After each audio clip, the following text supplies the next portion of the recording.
दोस्तों हमारी सीरीज़ चल रही है डू एज डायरेक्टेड। इसमें हम सभी प्रकार के सेंटेंसेस देख रहे हैं, सभी प्रकार के यूजेस देख रहे हैं। So that, not only but also, either or, neither nor, और वॉइस, स्पीच, आर्टिकल्स, इसमें सभी प्रकार के वाक्य हैं, सभी प्रकार के वाक्य सम्मिलित हैं। तो हम इसको देख रहे हैं, हमारी ये नेक्स्ट सीरीज़ है। तो आज हम और अच्छे से समझेंगे और कॉन्सेप्ट क्लियर होगा हमारा, इसलिए हमको देखना है।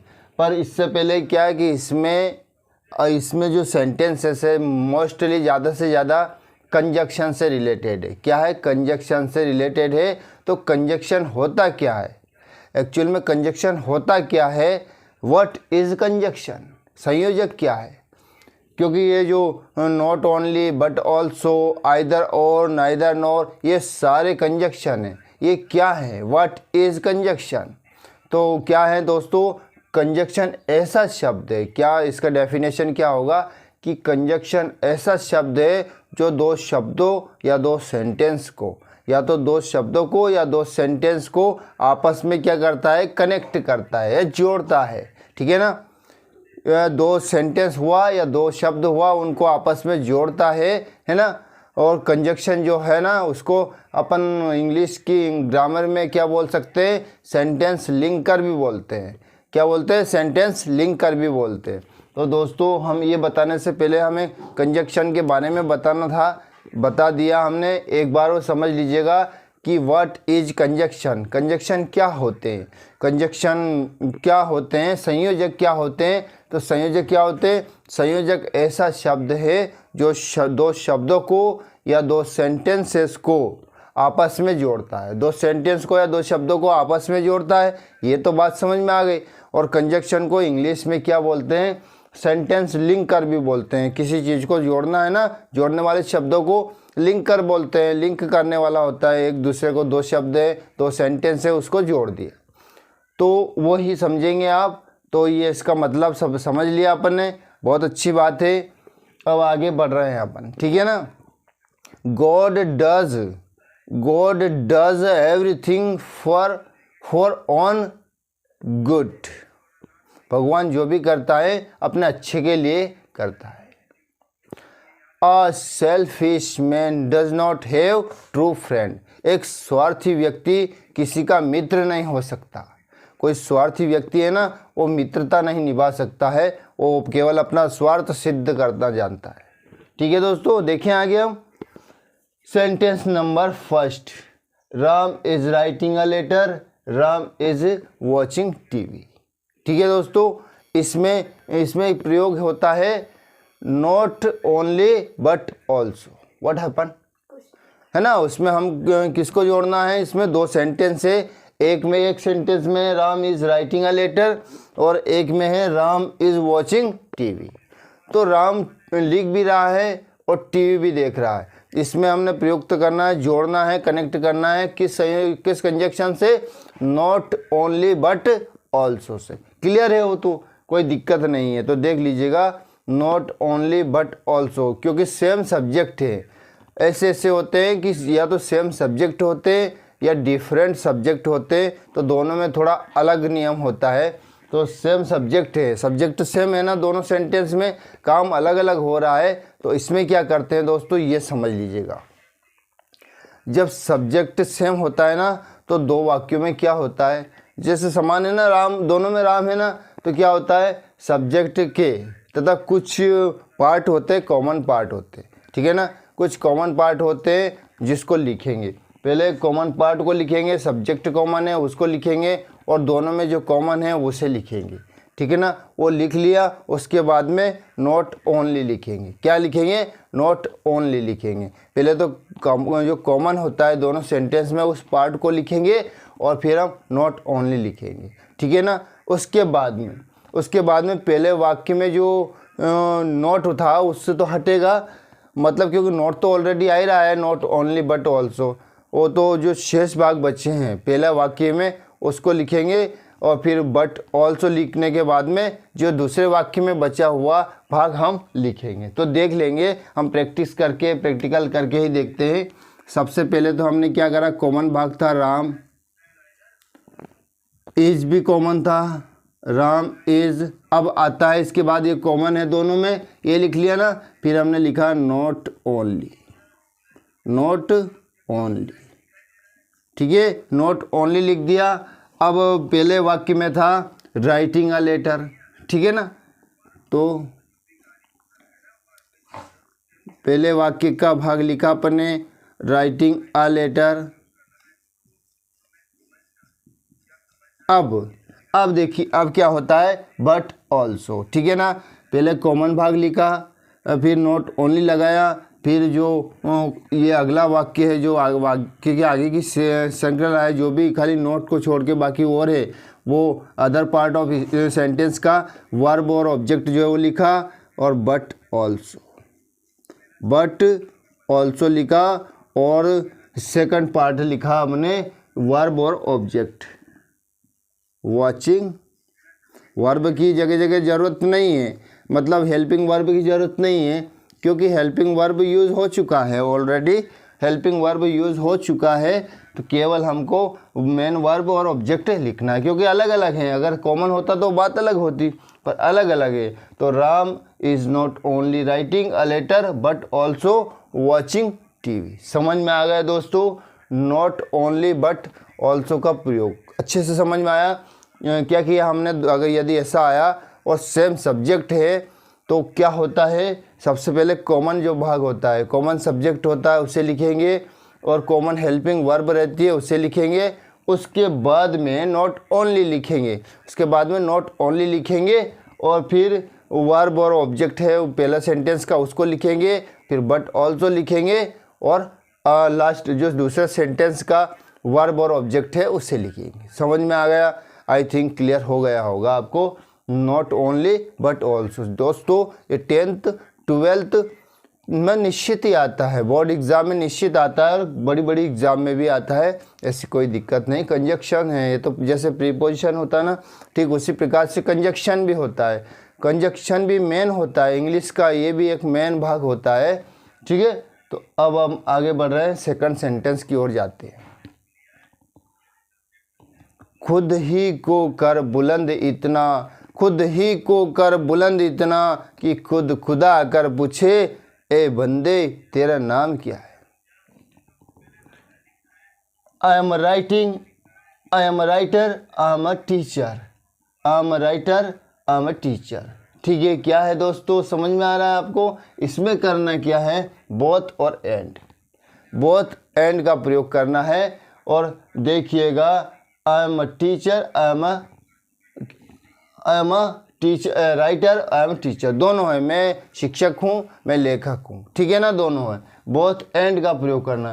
तो दोस्तों बोथ एंड का प्रयोग कैसे करेंगे, क्या होगा कि बोथ एंड का प्रयोग होगा, तो आप समझ लीजिएगा, अच्छे से समझना है आपको कि जो कॉमन पार्ट है वो का वही नियम है, जो कॉमन पार्ट है, जो कॉमन पार्ट है उसे लिखेंगे, ठीक है ना।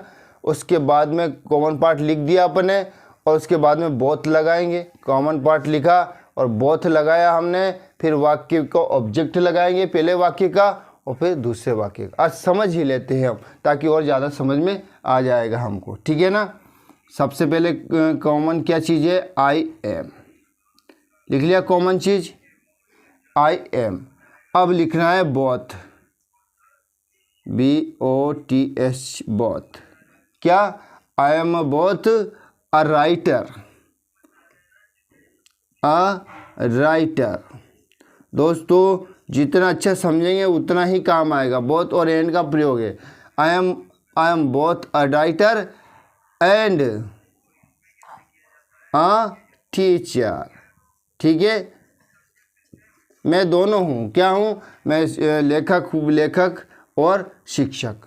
मैं लेखक और शिक्षक दोनों हूँ, दोनों पेशे में एक ही व्यक्ति दोनों चीज़ें हैं, उसके अंदर लेखक भी है और शिक्षक भी है।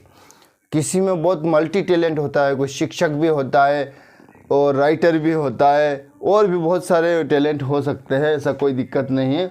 बहुत पीपल ऐसे होते हैं जो मल्टी टैलेंटेड होते हैं, पढ़ाता भी है, लिखता भी है, लिखाता भी है, स्पीच भी देता है, लीडर भी है, पॉलिटिशियन, मतलब तो सब कुछ है, बहुत क्वालिटी है। है ना, ये कर सकता है, वो कर सकता है, ये कर सकता है, वो सारे काम कर सकता है। कोई वैसे बिरला बहुत कम ऐसे होते हैं कि जो सभी काम कर सकते हैं, एक भी काम नहीं छोड़ते हैं कि वो ये नहीं कह सकता वो ड्राइविंग कर सकता है, टीचरशिप कर सकता है, राइटर है वो, और यूट्यूबर है वो, मतलब सब काम करना, है ना। एक व्यक्ति ड्राइवर हो सकता है, शिक्षक हो सकता है, राइटर हो सकता है ना, और भी बहुत सारे मैनेजमेंट कर सकता है। चलिए आगे देखिए, सेंटेंस नंबर 3 थर्ड पे, Ram will buy a book, Ram will buy a book, Ram will buy a pen. राम एक पुस्तक खरीदेगा, राम एक पेन खरीदेगा। दोस्तों दो सेम सब्जेक्ट, आज हम वैसे देख लीजिएगा, आज सेम सब्जेक्ट वाली चीज़ें पढ़ रहे हैं, फिर डिफरेंट सब्जेक्ट वाली चीज़ें वो भी कंजक्शन वाली ही रहेगी, पर उसे भी उसकी एक क्लास रहेगी और डिफरेंट रहेगी, ताकि आपको ये क्लियर हो जाएगा तो वो भी क्लियर हो जाएगा। तो Ram will buy a book, Ram will buy a pen, both and. दोस्तों अभी ही देखा है, पर मैंने कहा इसमें यदि समझ में नहीं आया तो इसमें आ जाएगा, ठीक है। तो हमने बोला था कि कॉमन पार्ट लेना है, सबसे पहले कॉमन पार्ट लेते हैं हम। तो क्या है कॉमन पार्ट सेंटेंस में? तो कॉमन पार्ट सॉरी नहीं है, इसमें नहीं है, ये थोड़ा अलग है। देखिए इसमें नहीं सॉरी, ऊपर के भी यार मैं देखने में इधर आ गया। राम और राम कॉमन पार्ट है, दोनों में सेम सब्जेक्ट है, तो राम लिखा हमने, फिर इज लिखा, ये भी कॉमन पार्ट है। राम लिखा, सॉरी राम के बाद में क्या है हेल्पिंग वर्ब? राम विल, ठीक है। कॉमन पार्ट लिखा, अपना नियम भी बोलता है कि सबसे पहले कॉमन पार्ट लिखेंगे हम, तो हमने कॉमन पार्ट लिखा, तो राम विल बाय,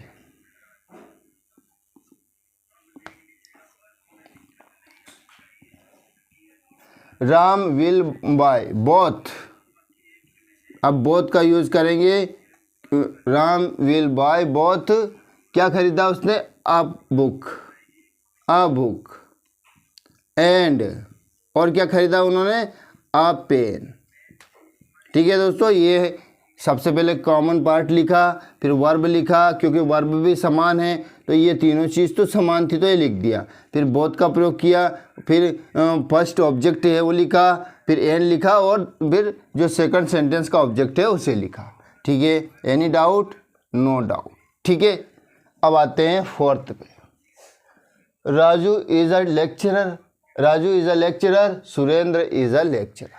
इसमें क्या करना है दोस्तों? बोथ एंड करना है। देख लीजिए अब इसमें क्या सब्जेक्ट डिफरेंट है, इसमें सब्जेक्ट डिफरेंट है, तो इसको भी समझ लीजिएगा कि ये क्या चीज़ है, ठीक है ना। डिफरेंट सब्जेक्ट यदि आया तो क्या होगा, और सेम सब्जेक्ट आया तो क्या होगा। अगर डिफरेंट सब्जेक्ट आया तो बोथ का प्रयोग बोथ सबसे पहले लिखा जाएगा, ठीक है ना। तो क्या लिखूँ मैं यहाँ? सबसे पहले बोथ, दिखाई दे रहा है यहाँ तक? बोथ लिख दिया, ठीक है ना। बोथ के बाद में राजू एंड, क्योंकि एक सब्जेक्ट को दिखाया, दो सब्जेक्ट है ना कनेक्ट कर रहे हैं, तो बोथ एंड का प्रयोग देख लीजिएगा इसमें। यदि डिफरेंट सब्जेक्ट रहेगा तो बोथ पहले लिखा, बोथ राजू एंड, और क्या है फिर? Surendra, both Raju and Surendra. अब देख लीजिएगा इसमें वर्ब सिंगुलर प्रयुक्त हो रहा है, क्योंकि अलग अलग सब्जेक्ट थे, इसलिए अलग अलग वाक्य भी थे तो सिंगुलर, पर यहाँ क्या हो गया, यहाँ दोनों जुड़ गए हैं, तो क्या प्लूरल वर्ब का प्रयोग होगा। तो both Raju and Surendra are, is नहीं आएगा क्योंकि प्लूरल है सब्जेक्ट, तो प्लूरल वर्ब रहेगी, ठीक है ना। Both Raju and Surendra are lecturers. अब ये सिंगुलर नहीं रहा,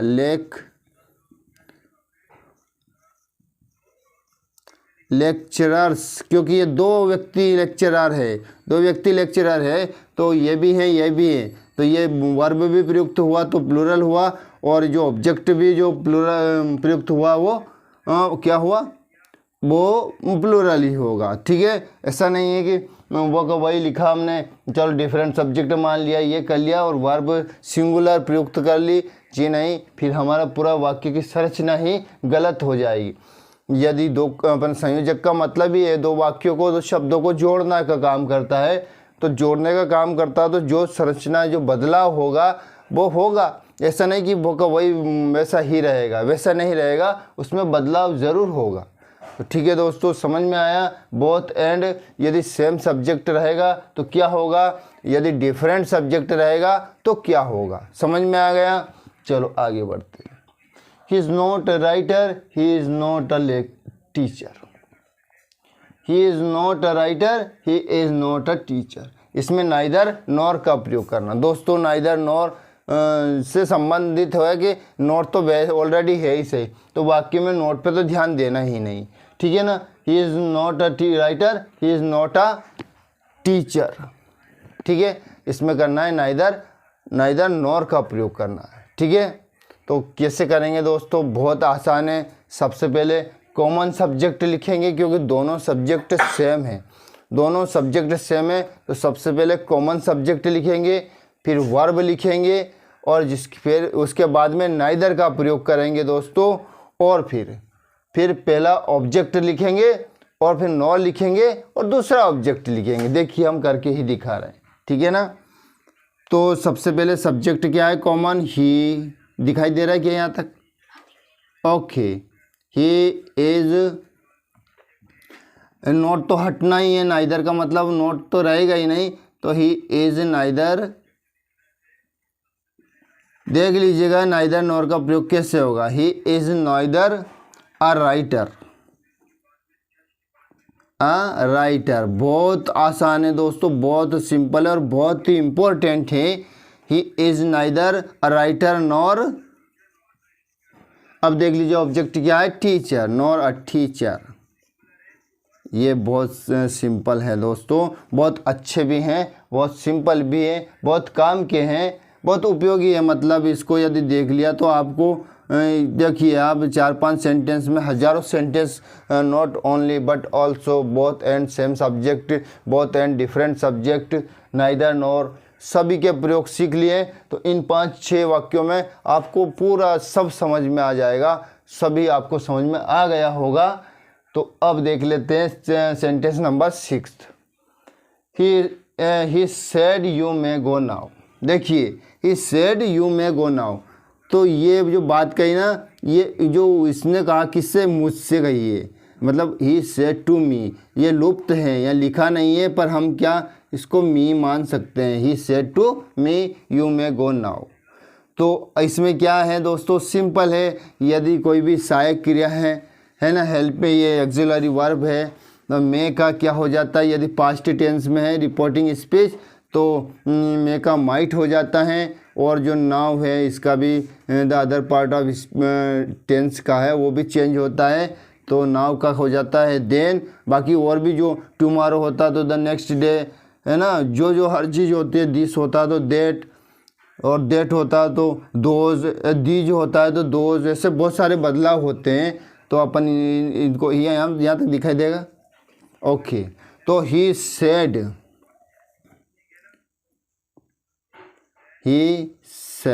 अभी ऑब्जेक्ट विलुप्त है तो टोल्ड नहीं लिखा, ठीक है ना। दैट क्या करा, इन्वर्टेड कॉमा, दैट से जोड़ा, हटा दिया अपने। यू है सेकंड पर्सन है तो ऑब्जेक्ट में मी माना था, क्योंकि मी माना नहीं था, मी ऑलरेडी है ही, तो क्या हो जाएगा, सेकंड पर्सन आई हो जाएगा, आई माइट गो, नाउ का हो जाता है देन, ठीक है दोस्तों। आई होप आपको समझ में आ गया होगा। Not only but also, both and, neither nor, और एक स्पीच भी, मतलब यदि मैं हो रहा, पास्ट टेंस में रहा तो मे का माइट हो जाता है, ठीक है ना। बाकी जो और भी टेंस में जो चेंजेस होते हैं, प्रोनाउन बदलते हैं, अदर पार्ट ऑफ स्पीच सब अदर पार्ट ऑफ सेंटेंस का जो होता है ना, उसे भी बदलना होता है, तो वो भी बदलेंगे, और बस हो गया अपना काम। If your thoughts start purifying with someone's company, यदि तुम्हारे विचार किसी के साथ रहने से बदल जाते हैं, then understand that he is not an ordinary person, तब समझ लेना कि वो कोई साधारण पुरुष नहीं है। ठीक है दोस्तों, यदि किसी के साथ रहने से, किसी की कंपनी में रहने मतलब साथ रहने में यदि आपके विचार बदल जाते हैं तो आप समझ लेना कि वो कोई साधारण व्यक्ति नहीं है। ठीक है दोस्तों, कैसी लगी क्लास? लाइक सब्सक्राइब जरूर कर दें यार, बार बार कह रहे हैं प्लीज़। हम आपके लिए और अच्छी क्लासेस प्रोवाइड करेंगे। और फिर हमारी व्यवस्था अभी तो क्या है, पढ़ने वाला कहीं भी पढ़ सकता है। क्या वो डिजिटल बोर्ड का ही ज़रूरत नहीं है, क्योंकि पेड़ के नीचे पढ़ सकता है, बिना फैसिलिटी के पढ़ सकता है, क्योंकि वो पढ़ना चाहता है। तो ठीक है ना, केवल उसको ज्ञान कहीं से भी प्राप्त हो, चाहे ऐसे सादे बोर्ड पे ज्ञान प्राप्त हो, चाहे कहीं से भी प्राप्त हो, ज्ञान करने वाला ज्ञान कर ही लेता है, समझने वाला समझ लेता है, उसमें कोई दिक्कत नहीं आती है। ठीक है दोस्तों, thanks for watching me, thanks for listening me.